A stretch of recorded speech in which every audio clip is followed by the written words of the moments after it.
Hello guys, നമസ്കാരം. ഞാൻ ഇന്നത്തെ സ്റ്റോറിന് കണ്ടിന്യൂ ചെയ്യാൻ പോകുന്നുണ്ട്. ഇന്നലെ പാർട്ട് 1 ആയിരുന്നു, ഇന്ന് പാർട്ട് 2 ആണ്. പിന്നെ പാർട്ട് 1 പാർട്ട് 2 പറഞ്ഞിട്ട് ഞാൻ ഇങ്ങനെ കമ്പൽസറി കണ്ടിന്യൂ ചെയ്യുകയാണെങ്കിൽ നിങ്ങൾക്ക് എൻഡിങ് വരെ എന്താ പറയുക എൻ്റെ എക്സ്പീരിയൻസ് കാര്യങ്ങളൊക്കെ അറിവ് വിചാരിച്ചിട്ടാണ്. പിന്നെ ഇന്നലെ ഞാൻ കുറേ കാര്യങ്ങൾ പറഞ്ഞിട്ടുണ്ട്. കുറച്ച് ബുദ്ധിമുട്ടാണ്, ഭാഷ പഠിക്കാൻ ബുദ്ധിമുട്ടാണ്. ഇവിടെ വന്നിട്ട് കുറച്ച് ടെൻഷനായിട്ടുണ്ടായിരുന്നു, ബുദ്ധിമുട്ടായിട്ടുണ്ടായിരുന്നു.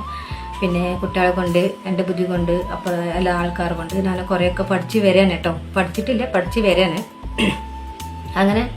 അപ്പോൾ അതിൻ്റെ ഇടയ്ക്ക് ഇങ്ങനെ ചേച്ചിമാരൊക്കെ വരുമല്ലോ, ഞങ്ങൾ റൂമിൽ വരും.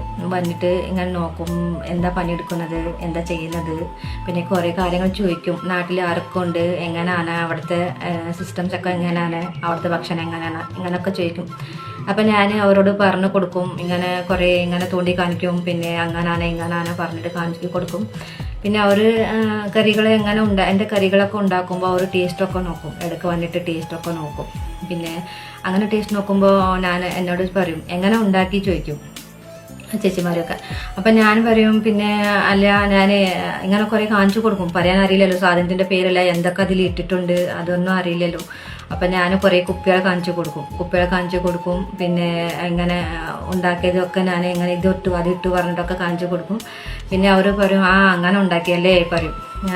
പിന്നെ ഇവിടുത്തെ കറികളൊക്കെ ഞാൻ ഉണ്ടാക്കുമ്പോൾ അപ്പോഴും അവർ വരും. അപ്പോൾ അവർ പറഞ്ഞു തരും. പിന്നെ നമ്മുടെ നാട്ടിലത്തെ കറികൾ ഇങ്ങനെ കേട്ടോ, ഇങ്ങനെ ഉണ്ടാക്കാനേട്ടോ, കുറേ ഇങ്ങനെ മുളപ്പൊടി ഇടണേട്ടോ. ഞങ്ങളുടെ നാട്ടിൽ എന്താ പറയുക, മുളപ്പൊടി കൂടുതലല്ല, തേങ്ങ അരച്ച കറിയാണ്. പിന്നെ അവിടെ ഉണക്കമുളകൊക്കെ ഇട്ടിട്ട് മസാല ഒക്കെ എടുത്തിട്ടാണ് പിന്നെ കറികൾ ഉണ്ടാക്കുന്നത്. പിന്നെ അവിടെ പച്ചക്കറി കൂടുതലാണ്, ചിക്കനും മീനും കുറവാണ്, പച്ചക്കറി കൂടുതലാണ്. കാരണം അവിടെ നല്ല ഫ്രഷ് പച്ചക്കറി കിട്ടും, ഇലച്ചീരകളൊക്കെ കിട്ടും. അപ്പോൾ ഞാൻ അത് ഇവിടെ കണ്ടിട്ടില്ല കേട്ടോ. എപ്പോഴും പോകുമ്പോൾ ഇവിടെ കുറിച്ച് കൂടുതൽ കുമ്പളങ്ങ, ചിരങ്ങ, മത്തങ്ങ അങ്ങനത്തെ സാധനങ്ങൾ കണ്ടിട്ടുണ്ട്. പക്ഷേ ചീരകളൊന്നും ഇവിടെ കുറവാണ് തോന്നുന്നുണ്ട്. ഞാൻ ഇതുവരെ അങ്ങനെ കണ്ടിട്ടില്ല വല്ലാതെ. അപ്പോൾ അതുകൊണ്ട് പിന്നെ ഞാൻ എന്താ ചെയ്യും, ഇത് എനിക്കറിയില്ലല്ലോ, കുമ്പളങ്ങ, ചിരങ്ങ നമ്മളവിടെ കൂടുതൽ ഉപയോഗിക്കാറില്ല. അത് പിന്നെ എന്തായാലും നമ്മൾ സാമ്പാർ ഇതൊക്കെ കൂടുതലല്ലേ ഇവിടെ സാമ്പാർ ഉണ്ടാക്കുന്നത്, മീൻ കറി, ബിരിയാണി, ചിക്കന് ഇതൊക്കെ അല്ലേ ഇവിടെ. അപ്പോൾ ഇങ്ങനെ ഞാൻ ചോദിക്കും, പിന്നെ എങ്ങനെ ബിരിയാണി ഉണ്ടാക്കുന്നത്. കുറേ ബിരിയാണി ഒന്നും ഉണ്ടാക്കാൻ അറിയില്ലായിരുന്നു. അപ്പുറത്തുള്ള താത്തമാരൊക്കെ പറഞ്ഞു തന്നു. പിന്നെ ബിരിയാണി ഉണ്ടാക്കാനുള്ള കാര്യങ്ങളും ഇവിടെ ഭക്ഷണം ഉണ്ടാക്കാനുള്ള കാര്യങ്ങളും എല്ലാ കാര്യങ്ങളും അറിയാത്ത കാര്യങ്ങൾ ചോദിച്ചറിഞ്ഞിട്ട് ഞാൻ മീൻ നന്നാക്കാനും ഇവിടുത്തെ ഭക്ഷണം ഉണ്ടാക്കാനും കുറേ കാര്യങ്ങൾ ഇങ്ങനെ പഠിച്ചു. പിന്നെ അവിടുത്തെ കുറേ കാര്യങ്ങൾ അറിയാം. ഇവിടുത്തെ ഇപ്പോൾ കുഴപ്പമൊന്നുമില്ല. ഇപ്പോൾ അവിടുത്തും ഇവിടുത്തും എല്ലാ ഭക്ഷണം ഉണ്ടാക്കാൻ എനിക്കറിയാം. അങ്ങനെ വല്ലാതെ ബുദ്ധിമുട്ടൊന്നും ഇപ്പോൾ ഇല്ല. പക്ഷെ സ്റ്റാർട്ടിങ്ങിൽ ഭയങ്കര ബുദ്ധിമുട്ടായിരുന്നു. ഒന്നും പഠിച്ചാത്ത ആളല്ലേ. അപ്പോൾ അങ്ങനെ പഠിച്ച് ഞാൻ എടുത്തു.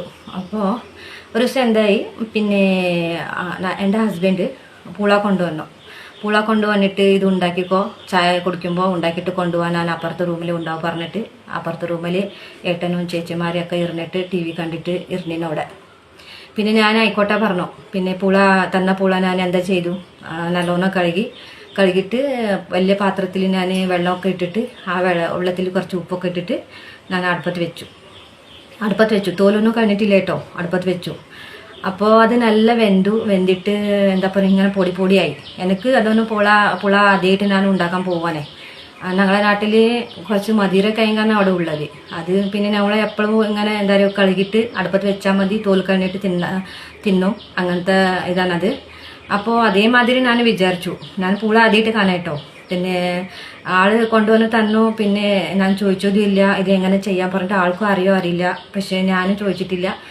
അത് പൂളാനെ അത് വിചാരിച്ചിട്ട് ഞാൻ ഇത് എന്താ പറയുക മധുര കിഴങ്ങ് വിചാരിച്ചിട്ട് പോയി അടുപ്പത്ത് വെച്ചിട്ട് പിന്നെ കുറേ നേരം വേവിച്ച് അത് നല്ല വേവിച്ചിട്ട് പൊടിയായിട്ട് ഇങ്ങനെ ഇതായി വന്നു. അതിൻ്റെ തോല് വേറെ, പിന്നെ ഇപ്പോൾ കുറേ പൊടി അതിൻ്റെ വെള്ളത്തിൽ പകുതി ചാടി ഇങ്ങനെയൊക്കെ ആയിട്ട് ഞാൻ ആ വെള്ളമൊക്കെ കഴിഞ്ഞിട്ട് പൂളമൊക്കെ എടുത്ത് പാത്രത്തിൽ എടുത്ത് പിന്നെ അപ്പുറത്തുള്ള റൂമിൽ പോയി ചേച്ചിൻ്റെ അടുത്ത് കൊടുത്തു. പിന്നെ അവിടെ വെച്ചിട്ട് മുന്നിൽ ഞാൻ ഉണ്ടാക്കി പറഞ്ഞിട്ട് കൊടുത്തു. അപ്പോൾ ഏട്ടൻ ഇങ്ങനെ എന്നോട് നോക്കുന്നുണ്ട്. പിന്നെ ചേച്ചി പിന്നെ അവിടുത്തെ ഏട്ടനും പിന്നെ കുട്ടികളൊക്കെ ചിരിക്കുന്നുണ്ട്. പിന്നെ എന്താ പറഞ്ഞാൽ, ഇങ്ങനാണോ പ്രിയ പൂള ഉണ്ടാക്കുന്നത് ചോദിച്ചു ചേച്ചി. പിന്നെ ഞാൻ പറഞ്ഞു. പിന്നെ അതിൽ പറയുന്നുണ്ട്, നിങ്ങളുടെ നാട്ടിൽ ഇങ്ങനെ പൂള ഉണ്ടാക്കും പറഞ്ഞു. എനിക്ക് ആദ്യം ഉണ്ടാക്കി അറിയില്ലല്ലോ, ഞാൻ കണ്ടതും ഇല്ല പുള. കാരണം ഇവിടെ വന്നിട്ടാണ് ഞാൻ പുള കണ്ടത്. അവിടെ ഞാൻ മതിയുടെ കിഴങ്ങും പിന്നെ വേറെ കുറേ കിഴങ്ങുകളൊക്കെ കണ്ടിട്ടുണ്ട്, അവൾ കുറേ വെറൈറ്റീസ് കണ്ടിട്ടുണ്ട്. പക്ഷെ പുള സാധനം ഞാൻ കണ്ടിട്ടില്ല. അപ്പോൾ പറഞ്ഞു.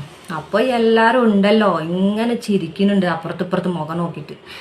അപ്പം ഞാൻ വിചാരിച്ചു എന്താണ് എൻ്റെ മനസ്സിൽ എങ്ങനെ എന്തിനാ ചിരിക്കുന്നുണ്ട് വിചാരിച്ചു. അപ്പം ഏട്ടനോട് ചോദിച്ചു എന്തിനാണ് നിങ്ങളെല്ലാവരും ചിരിക്കുന്നത് ചോദിച്ചു.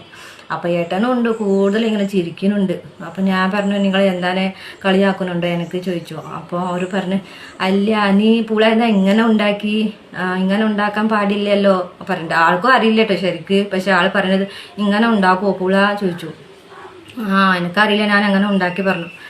അപ്പോൾ അവർ പറഞ്ഞു ഇങ്ങനെ, ചേച്ചി പറഞ്ഞു ഇങ്ങനല്ലേ ഉണ്ടാക്കാനത് മോളെ, ഇങ്ങനെ ഉണ്ടാക്കാനല്ല, ഇത് ആദ്യം തോലൊക്കെ കഴിഞ്ഞിട്ട് നല്ല കഴുകിയിട്ട് അതിൻ്റെ കഷ്ണമാക്കിയിട്ട് വെള്ളത്തിൽ കുറച്ച് ഉപ്പിട്ടിട്ട് ഉണ്ടാക്കണം പറഞ്ഞു. അപ്പോൾ ഞാൻ ആയിക്കോട്ടെ പറയുമ്പോൾ ഞാൻ മനസ്സിലാക്കി കേട്ടോ, അടുത്ത പ്രാവശ്യം ഉണ്ടാക്കുമ്പോൾ എന്തായാലും ഉണ്ടാക്കണമല്ലോ. പറഞ്ഞത് നല്ല കേട്ടു. അവർ ചേച്ചി പറഞ്ഞത് എനിക്ക് മനസ്സിലായിട്ടില്ല, എന്താ പറഞ്ഞത് മനസ്സിലായിട്ടില്ല. പക്ഷെ ഹസ്ബൻഡ് പറഞ്ഞു തന്നു. പിന്നെ ഹസ്ബൻഡിക്ക് നല്ല മലയാളമൊക്കെ അറിയുന്നതല്ലേ, അപ്പോൾ അവർ പറഞ്ഞു തന്നു. അപ്പം ഞാൻ നിങ്ങൾ ആദ്യം പറഞ്ഞൂടെ ചോദിച്ചു. അപ്പോൾ ആൾ പറഞ്ഞു എനിക്ക് തന്നെ ആദ്യം അറിയില്ല, ചേച്ചി പറയുമ്പോൾ അറിയുന്നതെന്ന് പറഞ്ഞു. അപ്പം അങ്ങനെ ഒരു തമാശയായിരുന്നു, ഒരു നല്ല രസമായിരുന്നു. പിന്നെ അറിയാത്ത കാര്യങ്ങൾ ഞാൻ കുറേ അവരോട് ചോദിച്ച് പഠിച്ചിട്ടുണ്ട്. പിന്നെ ഇങ്ങനെ ഓരോരോ ഇത് വരുമ്പോൾ ഞാൻ ഇങ്ങനെ പഠിച്ച് പിന്നെ കുറേ ഞങ്ങളുടെ നാട്ടിലത്തെ ഭക്ഷണം ഇവിടുത്തെ ഭക്ഷണം ഇങ്ങനെ പഠിച്ച് ഇങ്ങനെ വരാൻ കേട്ടോ. അങ്ങനെ ഇപ്പോൾ കുഴപ്പമില്ല, ഇപ്പം ഞാൻ നല്ല ഉണ്ടാക്കുകയൊക്കെ ചെയ്യും. ഇപ്പോൾ ഞാൻ എന്താ ഉണ്ടാക്കിയാലും ആൾക്കാർ പറയും നല്ല രസമുണ്ട് പറയും. അങ്ങനത്തെ ഒരു എക്സ്പീരിയൻസ് ആയിരുന്നു പറയുക, ആദ്യത്തെ എക്സ്പീരിയൻസ്. അപ്പോൾ സോ ഗൈസ്, ഞാൻ ഇന്നത്തെ ഈ വീഡിയോ ഇവിടെ സ്റ്റോപ്പ് ചെയ്യുന്നുണ്ട്. നാളെ നമുക്കിത് കണ്ടിന്യൂ ചെയ്യാം. പിന്നെ നമുക്ക് നാളെ കാണാം കേട്ടോ. Thank you for watching. Okay, bye bye.